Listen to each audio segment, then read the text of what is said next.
السلام علیکم آل فرینڈز، میں آپ کی میزبان عالمہ سکینہ شاہد۔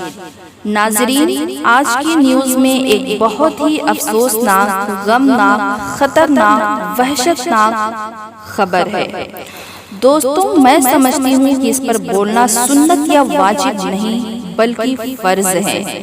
جی ہاں، خبر کچھ ایسی ہے کہ مسجد اقصیٰ پر دنیا کے سب سے بڑے آتنکوادیوں نے یعنی کہ یہودیوں نے، اسرائیلیوں نے حملہ کیا ہے۔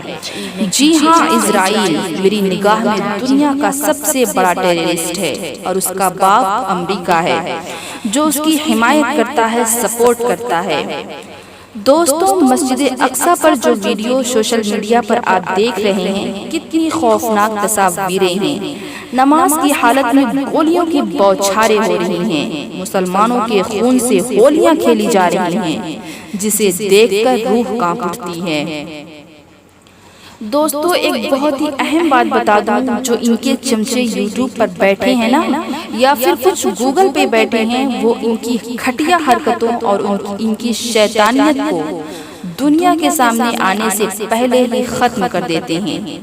تو دوستو، میں آپ سب سے ریکویسٹ کرتی ہوں کہ ایسی خبروں کو زیادہ سے زیادہ شیئر کیا کریں تاکہ ساری دنیا کو پتہ چلے دہشت گرد کون ہے۔ دوستوں، میں مسجد اقصیٰ کے بارے میں کچھ بتا دوں۔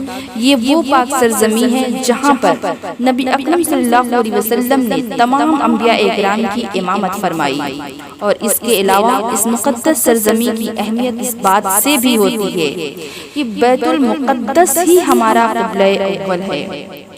دوستوں، پہلے بیت المقدس کی طرف رخ کر کے نماز پڑھنا تھا، بعد میں بیت اللہ شریف کا حکم ہوا، اور یہی وہ مقدس سرزمین ہے جہاں سے نبی اکرم صلی اللہ علیہ وسلم معراج کے لیے تشریف لے گئے۔ دوستو، بہت ہی افسوس کی بات ہے کہ مسجد اقصیٰ پر حملے کیے جا رہے ہیں برسوں سے۔ میں سلام کرتی ہوں فلسطین کی ماؤں کو، فلسطین کی بہنوں کو۔ میں سمجھتی ہوں کہ شاید کوئی گھرانہ، کوئی گھر، شاید کوئی ماں ایسی نہ ہوگی جس کے کوئی نہ کوئی بچے، کوئی نہ کوئی جوان اسرائیلیوں سے لڑتے ہوئے شہید نہ ہوئے ہوں۔ دوستوں، ہر ماں نے اپنے بچے کی قربانی دی ہے، ہر خاندان نے اپنے جوان کی قربانی دی ہے۔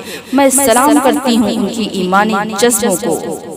تو دوستو، ہم تمام مسلمانوں کو متحد ہو کر دشمنان اسلام، دشمنان مسجد اقصیٰ کو ظلم کرنے سے روکنا چاہیے، کیونکہ نبی اکرم صلی اللہ علیہ وسلم کا فرمان ہے کہ ظلم و زیادتی کرنے والوں کو روکو اپنی استطاعت کے مطابق۔